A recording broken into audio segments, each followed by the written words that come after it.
Ukraine अब रूस और अमेरिका के बीच जंग का कारण बन सकता है, क्योंकि अमेरिकी राष्ट्रपति ने यूक्रेन को रूसी जमीन पर लंबी दूरी तक हमले करने की छूट दे दी है। इसके साथ ही यूक्रेन की स्ट्राइक पावर बढ़ाने के लिए उसे लॉन्ग रेंज क्रूज मिसाइलें देने की तैयारी है।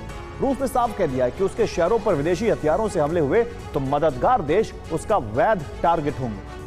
खतरे को भांपते हुए अमेरिका ने रूस के साथ सीधी जंग की तैयारी तेज कर दी है। ट्रंप इसी हफ्ते वर्जीनिया में सेना के बड़े अधिकारियों के साथ बैठक करने वाले हैं और इसके साथ ही यूरोप में भी रूस के खिलाफ सामरिक मोर्चाबंदी तेज कर दी है। अब तक ट्रंप रूस यूक्रेन के बीच मध्यस्थ की भूमिका में नजर आ रहे थे, लेकिन अब भूमिका बदल चुकी है।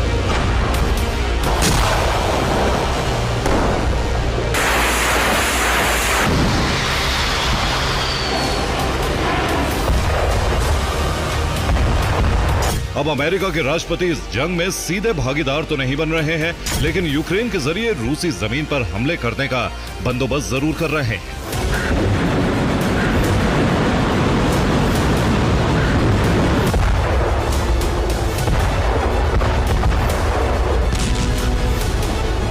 ट्रंप के बदले हुए रुख पर मुख्य समाचार ये हैं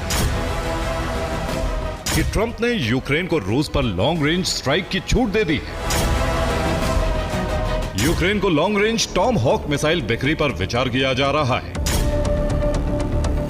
अमेरिका ने खतरा भांपते हुए रूस के साथ युद्ध की तैयारी तेज कर दी। रूस के खिलाफ यूरोप में अमेरिका ने टोही विमानों की तैनाती बढ़ा दी।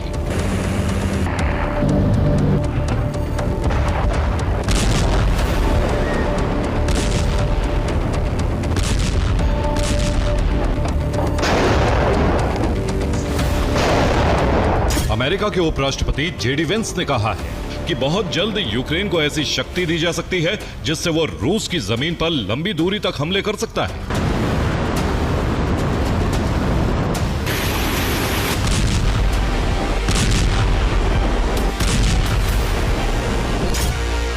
अट्ठाईस सितंबर को अमेरिका और यूक्रेन के राष्ट्रपति के बीच चर्चा हुई है।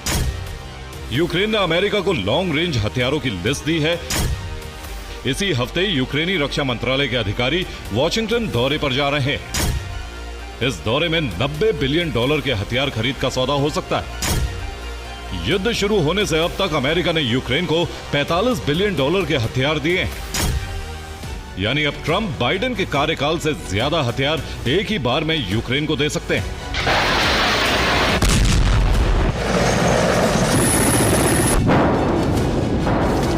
अमेरिका ने तय कर लिया है कि अगर युद्ध विराम नहीं होता है तो रूस की जमीन पर बड़े